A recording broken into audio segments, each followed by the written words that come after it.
Mi hermana dijo que era injusto que yo viviera sola en mi casa grande y exigió mudarse conmigo. Me negué y le corté el dinero que le había estado dando a su familia. Intentó arrastrar a otros a este desastre, pero le salió muy mal. Tengo 41 años y vivo en Monterrey, Nuevo León. Soy gerente senior de proyectos en una empresa de logística y llevo 16 años con ellos. No lo digo para presumir. Lo digo porque cada cosa que tengo, mi casa, mi coche, mis ahorros, me la gané presentándome a trabajar, quedándome hasta tarde y diciendo que sí a cada oportunidad que me daba miedo. Nadie me regaló nada. Y eso importa para lo que estoy a punto de contarles. Mi hermana Cristina tiene 36 años. Es 5 años menor que yo y, al crecer, éramos muy unidas, genuinamente unidas. Solía meterse en mi cama durante las tormentas eléctricas y yo le inventaba historias hasta que se quedaba dormida. La amaba tanto que a veces me dolía físicamente. Quiero que tengan eso en cuenta porque lo que pasó entre nosotras no surgió de la nada. Surgió de años de amar a alguien que, poco a poco, empezó a ver ese amor como algo que se le debía. Cristina se casó a los 23 años con un tipo llamado Tomás. Tomás estaba bien. Trabajaba en una agencia de autos. Le gustaba el fútbol de fantasía y tenía la costumbre de reírse demasiado fuerte de sus propios chistes, pero era bastante decente. Tuvieron 3 hijos bastante rápido, Adrián, que ahora tiene 11 años, Mariana, de 9, y el pequeño Santiago, que acaba de cumplir 6. Y miren, adoro a esos niños. De verdad que sí. Pero tener 3 hijos en 5 años cuando ninguno de los padres tenía una carrera estable fue una elección, y a nadie se le permitía decirlo en voz alta. Aquí es donde las cosas empezaron a cambiar. Hace unos 7 años, a Tomás lo despidieron. Luego consiguió otro trabajo y renunció. Después intentó iniciar un negocio de lavado a presión que duró unos 4 meses. Cristina trabajaba a medio tiempo en una guardería ganando casi nada. Yo estaba soltera, sin hijos, subiendo de puesto en el trabajo y acababa de cerrar el trato de mi casa. 4 recámaras, un bonito jardín, una cochera para 2 autos. Estaba muy orgullosa de esa casa. Recuerdo caminar por ella la primera noche descalza, solo tocando las paredes como si no pudiera creer que fueran mías. Y entonces empezaron las llamadas telefónicas. Cristina llamaba tal vez una vez a la semana al principio. Oye Betty, estamos apretados este mes. ¿Podrías prestarnos para la despensa? Y por supuesto decía que sí, es mi hermana. Luego fue el recibo de la luz, luego los útiles escolares de Adrián, después Mariana necesitaba lentes, luego Santiago tuvo una infección de oído y la consulta con las medicinas salió en más de lo que esperaban. Cada vez decía que sí porque, ¿qué se suponía que debía hacer? ¿Dejar que los niños se quedaran sin lo que necesitaban? Pero esto es lo que nadie te dice sobre ser la persona que siempre ayuda, la gente deja de verlo como generosidad. Empiezan a verlo como tu trabajo. Y si alguna vez dudas, aunque sea por un segundo, de repente eres la villana. ¿Creen que noté que ese cambio estaba ocurriendo? Honestamente, no. No al principio. Se coló muy lentamente. A lo largo de unos 5 años, calculo que le di a Cristina y a Tomás alrededor de 1,020,000 pesos. De hecho, me senté una noche con mis estados de cuenta bancarios, lo sumé todo y me sentí enferma. 1,020,000 pesos. Eso es el enganche de la casa de alguien. Son 2 años de aportaciones para el retiro en el Afore. Es una vida que podría haber construido de manera diferente. Y ni una sola vez recibí una tarjeta de agradecimiento. Ni una vez. Recibía un, eres la mejor, Betty. Por mensaje de texto, usualmente seguido de otra petición 2 semanas después. Ahora, déjenme ser honesta sobre algo. La gente a veces me pregunta, ¿no quieres una familia propia? ¿No quieres hijos? Y la respuesta es complicada. Sí quería. De verdad lo quise por mucho tiempo. Pero pasé mis 30 trabajando 60 horas a la semana, financiando el hogar de mi hermana y poniéndome a mí misma al último. Salía en algunas citas de vez en cuando, pero nunca tuve la energía para invertir en una relación real. Mi amiga Lorena, ella ha sido mi amiga más cercana desde la universidad. Solía decirme, Betty, estás siendo la madre de toda la familia de Cristina en lugar de construir la tuya propia. Y tenía razón. Pero cuando estás metida en eso, no lo ves. Así que déjenme llegar a esa cena. Fue en octubre pasado. Cristina llamó y dijo que quería traer a los niños de visita. Le dije que genial, preparé lasaña, puse la mesa, incluso compré un pastel porque Santiago acababa de entrar a primero de primaria y quería celebrarlo. Los niños entraron gritando y corriendo por todas partes. Cosas normales de niños, está bien. Cristina se sentó en la isla de la cocina, se sirvió una copa de mi vino y ni siquiera saludó adecuadamente. Solo miró alrededor de la cocina y dijo, «Qué a gusto». Me reí para disimular. Si es lindo, trabajé duro por ello. Ella no se rió. Me dijo, o sea, 4 recámaras para una sola persona. Mientras tanto, yo tengo a 3 niños compartiendo 2 cuartos en una casa sin lavavajillas. Sentí que el estómago se me revolvía. No porque estuviera equivocada sobre su situación, sino por la forma en que lo dijo, como si fuera mi culpa. Intenté cambiar de tema, pero Cristina no había terminado. ¿Sabes qué, Betty? Es un poco injusto, ¿no crees? Tú te sientas aquí sola en esta casota con tu vino y tu lasaña elegante, y yo me estoy ahogando. Ni siquiera tienes hijos. ¿Para qué necesitas todo este espacio?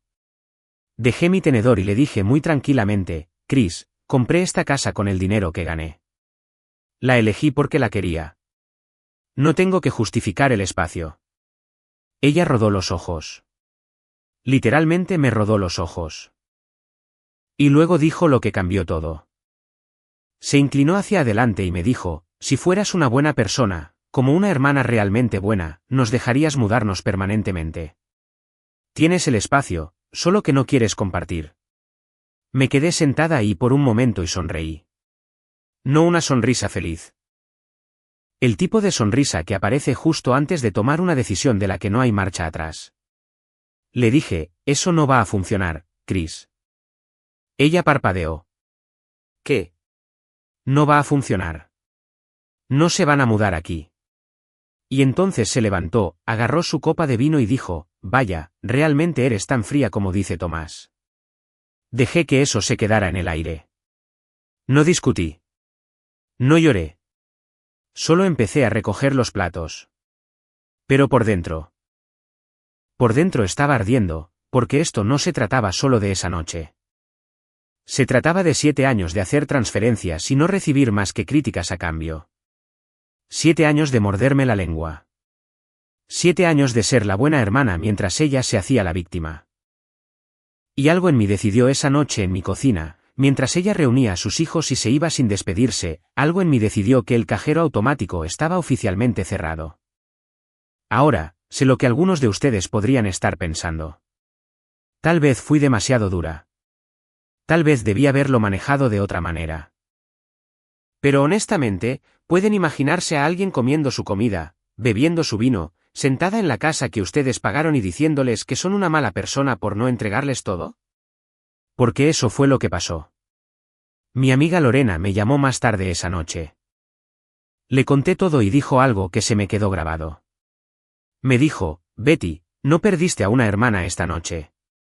Simplemente dejaste de fingir que la hermana que tenías era la que merecías. Y eso me pegó duro porque tenía razón. Pero aquí está el detalle, Cristina no aceptó no, de forma callada. Ni por asomo. Lo que hizo después, honestamente, me sorprendió. Y lo que yo hice después de eso, bueno, digamos que también me sorprendí a mí misma. Así que, después de esa cena, pensé que tal vez Cristina se calmaría.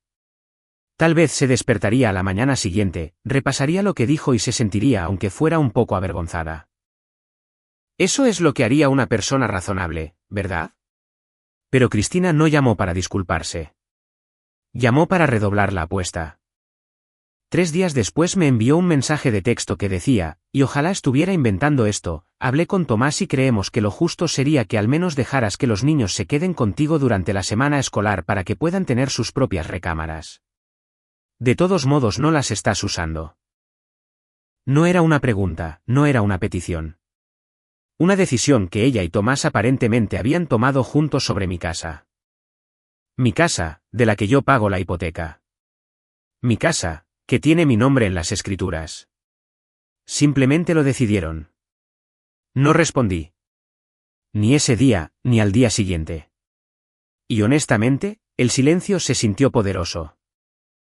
Por primera vez en 7 años, no estaba apresurándome a arreglar las cosas, no estaba corriendo para decir que sí, no estaba transfiriendo dinero a la medianoche para que a Cristina no le cortaran la luz.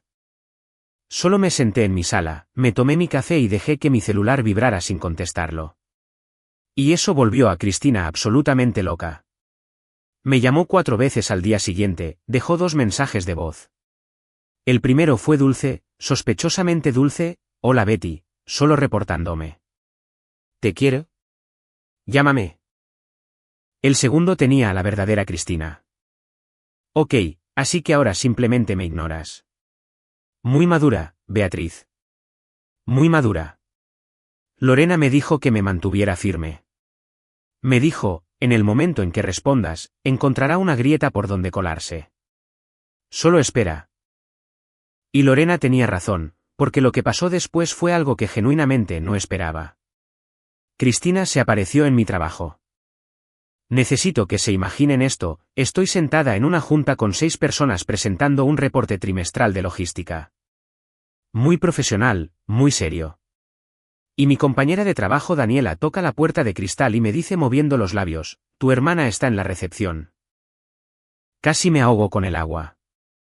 Me disculpé, salí a la recepción, y ahí estaba Cristina de pie junto al escritorio principal, cargando a Santiago en la cadera, viéndose como si hubiera estado llorando. Y dice, lo suficientemente fuerte como para que la recepcionista escuche: solo necesito 5 minutos con mi hermana. No me devuelve las llamadas y mis hijos están sufriendo. ¿Ven lo que hizo ahí?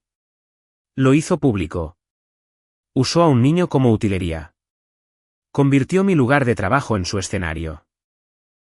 Y por una fracción de segundo, no voy a mentir, casi funcionó porque Santiago me miró con esos enormes ojos cafés y dijo: hola, tía Betty. Y el corazón se me partió un poquito. Pero no cedí. La acompañé afuera, nos sentamos en una banca en el estacionamiento y le dije: Chris, no puedes aparecerte en mi oficina, nunca. Aquí es donde trabajo. Así es como gano el dinero que ha mantenido a flote a tu familia durante casi una década. Empezó a llorar más fuerte. Te comportas como si fueras mejor que yo. No creo que sea mejor que tú. Creo que estoy cansada. ¿Cansada de qué? De ayudar a tu propia familia. Cansada de ser utilizada, Chris. Hay una diferencia. Se limpió la cara y dijo algo que de hecho me hizo reír. Dijo: bien. Entonces solo sé nuestro aval para un préstamo y así podremos conseguir un lugar más grande.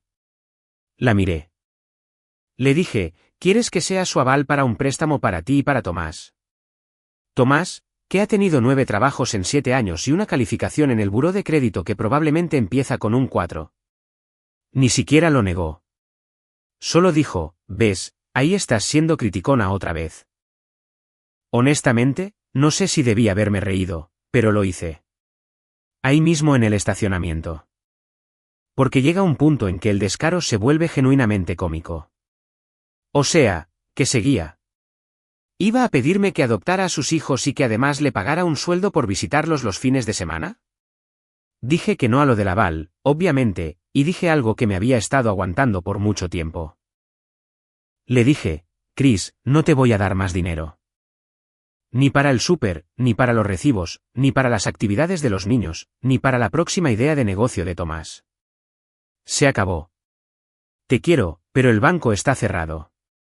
Me miró fijamente como si la hubiera abofeteado. Luego dijo: te vas a arrepentir de esto. Y se fue. Se alejó manejando con Santiago todavía mirándome por la ventana trasera. Eso fue un martes. Para el jueves, descubrí qué significaba: te vas a arrepentir de esto. Cristina llamó a nuestros padres.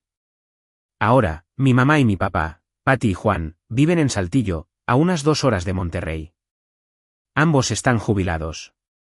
Mi papá era tornero, mi mamá era secretaria de una escuela. Buena gente, gente tranquila. No les gusta el drama. Y Cristina supo exactamente cómo manipularlos.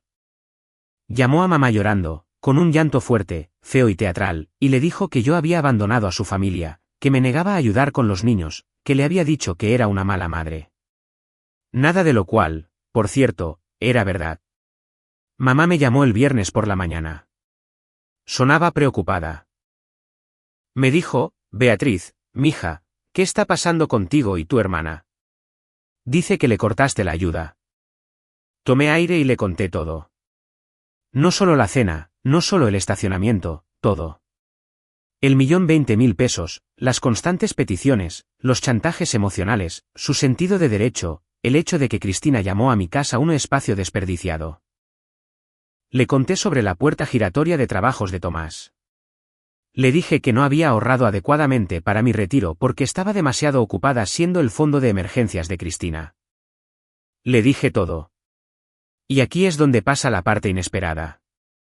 Porque yo asumía que mamá haría lo que siempre hacía, intentar suavizar las cosas, decirme que la familia es la familia, pedirme que fuera la persona madura.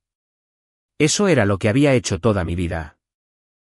En cada discusión, en cada conflicto, la respuesta de mamá siempre era: solo mantén la paz, Beatriz. Pero esta vez se quedó callada durante mucho tiempo. Y luego dijo: 1.020.000 pesos, más o menos. Otra larga pausa. Luego mamá dijo: voy a llamar a tu hermana. Eso fue todo lo que dijo. Sin sermones para mí, sin chantajes emocionales, sin un «pero es tu hermana». Solo: voy a llamar a tu hermana. Y colgó. Más tarde me enteré por mi papá de lo que pasó en esa llamada, y honestamente, casi sentí pena por Cristina. Casi. Mamá llamó a Cristina y se lo dijo. Y papá dijo que la voz de mamá fue la más fría que había escuchado en 40 años de matrimonio. Le dijo a Cristina que debería darle vergüenza, que Beatriz había hecho más por su familia de lo que cualquier hermana debería tener que hacer.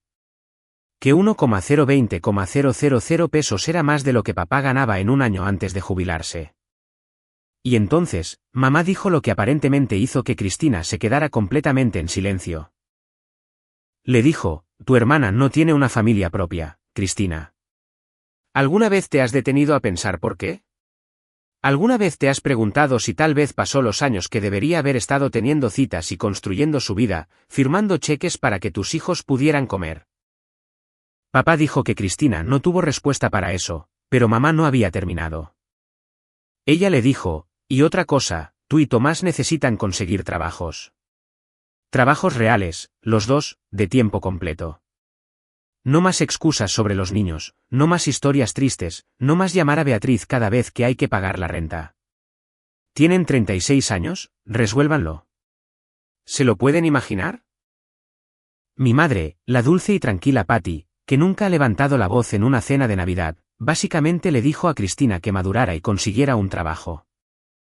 Papá dijo que colgó el teléfono, se volteó hacia él y dijo: debía haber dicho eso hace 5 años. Y luego se preparó una taza de té como si nada hubiera pasado. Me reí muchísimo cuando papá me contó eso, porque esa es exactamente quién es mi madre. Es de mecha lenta. Piensas que no está prestando atención, y de repente te destruye por completo con una sola conversación. Ahora, Cristina claramente esperaba que mamá y papá se pusieran de su lado. Esa era toda la estrategia. Correr a los padres, llorar, hacer que Beatriz se viera desalmada, y lograr que ellos me presionaran para ceder. Había funcionado antes. Cuando éramos más jóvenes, si Cristina y yo peleábamos, mamá siempre me decía que yo debía ceder porque era la mayor. Cristina contaba con ese patrón. Pero los patrones se rompen. Y cuando mamá la enfrentó, y ni siquiera me refiero a que se le fue encima, solo le dijo la verdad por primera vez, Cristina no supo qué hacer. No me llamó durante 3 semanas después de eso. Silencio absoluto. Ni mensajes de texto, ni mensajes de voz, nada. ¿Y saben qué? Esas 3 semanas fueron las más pacíficas que había tenido en años. Fui a cenar con Lorena. Volví a pintar mi cuarto de visitas, el que tenía las persianas rotas, gracias a Adrián. Empecé a meter dinero real en mi Afore otra vez. Incluso tuve una cita con un chico llamado Marcos, de mi gimnasio. Nada serio, pero fue agradable sentirme como una persona otra vez en lugar de una red de seguridad. Pero luego pasó algo raro, y quiero decir, genuinamente raro. Llegué a casa del trabajo una tarde, y había una nota metida en mi puerta principal. No un mensaje de texto, no un correo electrónico, una nota escrita a mano en papel de libreta, doblada a la mitad. Era de Tomás. Y lo que escribió en esa nota, honestamente, todavía no estoy completamente segura de cómo me siento al respecto, pero cambió la dirección de todo. Les diré lo que decía muy pronto, y créanme, no lo vi venir. Así que, estoy parada en mi porche sosteniendo este pedazo de papel de libreta doblado, y genuinamente no sé qué esperar. Porque Tomás y yo nunca habíamos tenido una conversación real, ni una vez en 13 años. Él siempre había estado ahí, en el fondo, riéndose de sus propios chistes, dejando que Cristina hablara y pidiera todo. Honestamente, no podría haberles dicho cómo era la letra de Tomás antes de ese momento. La desdoblé, y decía algo como esto: Beatriz, sé que probablemente no quieras saber nada de mí. Yo tampoco querría saber de mí. Escuché lo que tu mamá le dijo a Cristina, todo. Llevo 3 semanas dándole vueltas al asunto y no puedo dormir. Nos diste 1,020,000 pesos. No supe la cantidad hasta que tu mamá la dijo. No creo que Cristina tampoco lo supiera. Nunca lo sumamos porque nunca quisimos verlo. No escribo esto para pedir nada. Conseguí un trabajo de tiempo completo en un almacén de distribución el lunes pasado, y quería que lo supieras. Lo siento. No creo haberte dicho eso nunca. Tomás. Me senté en los escalones de mi porche y la leí 3 veces. Y sí, lloré un poco. No porque arreglara algo, no lo hizo, sino porque en 13 años, esa fue la primera vez que Tomás reconoció que lo que yo hacía era real y que me costaba algo. Ahora, ¿la nota borra 7 años de ser utilizada? No. Pero me dijo que al menos una persona en esa casa estaba empezando a despertar. No respondí. Lorena dijo: espera a ver si las acciones respaldan las palabras. Así que esperé. 2 semanas después, papá llamó, casual, como si estuviera mencionando el clima: Tomás está trabajando a tiempo completo, y tu hermana consiguió un trabajo en la recepción del consultorio de un dentista. Pude escuchar el alivio en su voz. Le dije: qué bueno por ellos. Y lo decía en serio, con cautela. Papá hizo una pausa y añadió: tu madre no ha dejado de hablar de esa llamada telefónica. Sigue diciendo que fue permisiva con Cristina por demasiado tiempo. Eso me sorprendió. Nunca culpé a mamá. Ella creció en una familia donde simplemente se ayudaban unos a otros sin importar qué. No sabía cómo poner límites porque nadie se lo enseñó. Y honestamente, yo heredé eso de ella. Esa es exactamente la razón por la que me tomó 7 años y 1,020,000 pesos decir que no. Pasó otro mes. Llegó diciembre y empecé a temerle a la Navidad. Nuestra familia siempre se reúne en la casa de mis papás en Saltillo, y no me podía imaginar sentada frente a Cristina fingiendo que todo estaba bien. Lorena me invitó a pasar las fiestas con su familia en Torreón. Lo estaba considerando seriamente. Entonces Cristina mandó un mensaje de texto. El primer contacto en casi 2 meses. ¿Podemos hablar? No de dinero, solo hablar. Me quedé mirándolo todo un día. Una parte de mí quería ignorarlo. Otra parte de mí quería responder algo sarcástico. Pero una parte más grande, la parte que todavía recordaba cuando se metía a mi cama durante las tormentas eléctricas, escribió: el sábado, en mi casa, solo tú. Se estacionó en mi cochera en esa vieja minivan y se quedó en el auto por 5 minutos completos. La observé desde la ventana.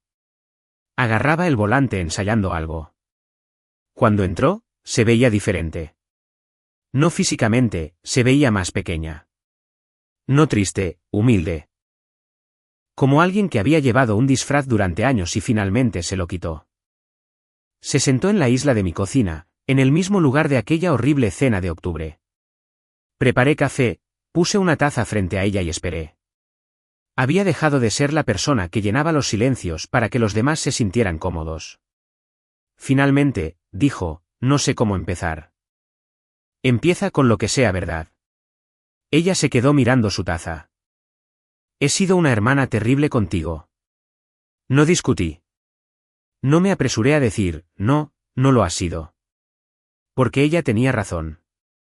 Y lo más amable que podía hacer era dejar que esa verdad se asentara ahí sin suavizarla. Ella dijo, cuando mamá me dijo la cantidad, 1,020,000 pesos, vomité. Literalmente fui al baño y vomité. Porque sabía que era verdad, y nunca lo había pensado como un total. Cada vez que te pedía, me decía a mí misma que era poco, solo la despensa, solo un recibo. Nunca lo sumé porque entonces tendría que enfrentar lo que te estaba haciendo. Luego se le quebró la voz. Y cuando mamá dijo la parte sobre que tú no tenías una familia, sobre que pasaste tus 30 manteniéndonos a flote en lugar de construir tu propia vida, Beatriz, fue como si alguien encendiera las luces en una habitación en la que había estado sentada durante años. Nunca lo pensé. Solo me decía a mí misma que estabas bien. Casa grande, gran carrera. Me decía a mí misma que tú eras la afortunada. Dejé mi taza, y le dije algo que nunca le había dicho en voz alta a nadie. Chris, yo quería hijos. Quería una pareja. Quería lo que tú tienes. Pero cada vez que me acercaba a concentrarme en mí misma, tú necesitabas algo.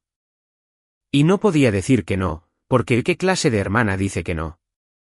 Así que decía que sí, hasta que ya no quedó nada para darle a nadie más. Lloró. No del tipo teatral de antes, del tipo silencioso que aparece cuando realmente escuchas algo que no puedes dejar de escuchar. Lo siento muchísimo, Betty. Y aquí es donde podrían esperar que diga que la perdoné al instante, que nos abrazamos, y todo fue hermoso. Pero así no es la vida real. Le dije, agradezco eso, pero lo siento, no me devuelve mis 30. Lo siento, no reembolsa 1,020,000 pesos. Lo siento, no deshace años de sentirme como una cartera con latidos. Acepto tu disculpa, pero el perdón lleva tiempo. Y necesito ver un cambio real y sostenido. No 3 semanas buenas seguidas de otra llamada para pedir la renta. Ella asintió. Sin discusiones, sin ponerse a la defensiva, solo es justo. Luego metió la mano a su bolsa, sacó un sobre y lo deslizó por la barra. Adentro había un cheque por 8,500 pesos. La línea del concepto decía, uno de muchos. Se encogió de hombros. Sé que no es nada comparado con lo que nos diste, pero Tomás y yo hicimos un presupuesto por primera vez en nuestras vidas. Cada mes te vamos a pagar, aunque nos tome 10 años. 8,500 de 1,020,000. Matemáticamente, es una gota en el océano, pero no se trataba de las matemáticas. Se trataba de ella sentándose, firmando ese cheque, poniéndolo en un sobre y manejando hasta mi casa. Se trataba de decir: veo lo que sacrificaste. Tomé el cheque. Le dije, gracias. Y luego, como sigo siendo Beatriz y sigo siendo un poco rencorosa, dije, por cierto, las persianas del cuarto de visitas costaron 1,300 pesos. Lo añado a la cuenta. Ella se rió. Una risa de verdad. La primera risa real que le escuchaba en mucho tiempo. Y yo también me reí. Y solo por un segundo, sentada ahí con nuestro café, vi a la niña que solía meterse en mi cama. Todavía estaba ahí en alguna parte. La Navidad fue tranquila ese año. Fui a Saltillo. Cristina, Tomás y los niños estaban ahí.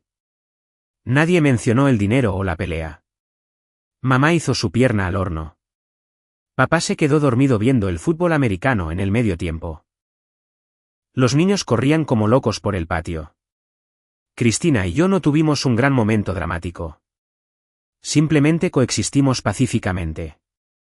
Como dos personas aprendiendo a compartir una habitación de nuevo sin que el resentimiento presione todo. Después de cenar, me ayudó a lavar los platos. Lado a lado en el fregadero, como adolescentes. Me dio un empujoncito con la cadera y dijo, bonita casa, y todavía no sabes cargar un lavavajillas, ¿verdad? Le devolví el empujoncito. Buen trabajo, y todavía no sabes dejar ir una broma.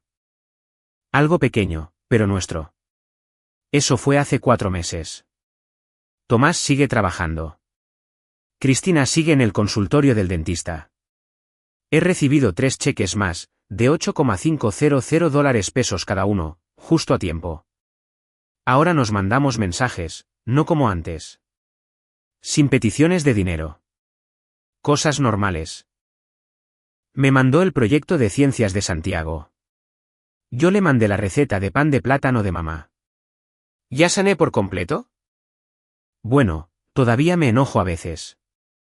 Todavía calculo cómo se verían mis ahorros. Todavía me pregunto cómo sería mi vida si hubiera dicho que no la primera vez. Y está bien. Sanar no es una línea recta. Pero esto es lo que he aprendido. Decirle que no a alguien que amas no es crueldad. Podría ser lo que salve la relación. Porque mientras yo siguiera diciendo que sí, Cristina no tenía ninguna razón para crecer. No, fue la primera cosa honesta que alguien le había dicho en años. Nos dolió a ambas. Pero fue el comienzo de algo real. Mamá me dijo la semana pasada que está orgullosa de mí. Dijo, hiciste lo que yo no pude hacer. Dijiste la verdad y te mantuviste firme. Eso significó más que cualquier disculpa que pudiera existir. Sigo soltera. Sigo en mi casa de 4 recámaras, pero cada cuarto está recién pintado.